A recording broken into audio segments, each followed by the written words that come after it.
حفاظت بھی کر سکتے ہیں، ڈاکو کو بھگا بھی سکتے ہیں، ڈاکو کو مار بھی سکتے ہیں۔ اس لیے آج ہم جا رہے ہیں حکومت کو پیغام دینے، اداروں کو پیغام دینے کہ آپ نے اگر قبلہ درست نہیں کیا تو ہم مستقل طور پر آج ہم بتانے جا رہے ہیں، آئندہ مستقل طور پر انشاءاللہ ہم اپنے ساحل بلوچستان کی، بحر بلوچ کی حفاظت کریں گے۔ اور یہ حکومت کے لیے، اداروں کے لیے، سیکورٹی اداروں کے لیے شرم کی بات ہے، شرم کی بات ہے، شرم کی بات ہے کہ تمام ٹیکس وہ کھاتے ہیں، اسلحہ ان کے پاس ہے، ایٹمی قوت وہ کہتے ہیں،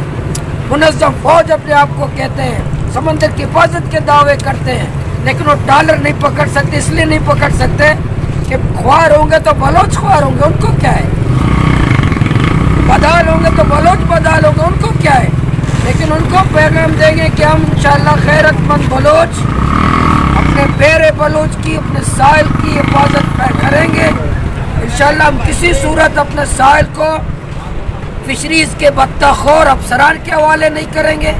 میرین کے بطہ خور افسران کے حوالے نہیں کریں گے، کسی اداروں کے بطہ خوروں کے حوالے نہیں کریں گے، ہم حکومت کے بطہ خور وزیروں کے حوالے نہیں کریں گے۔ ساحل کے بچے اپنے ساحل کی خود حفاظت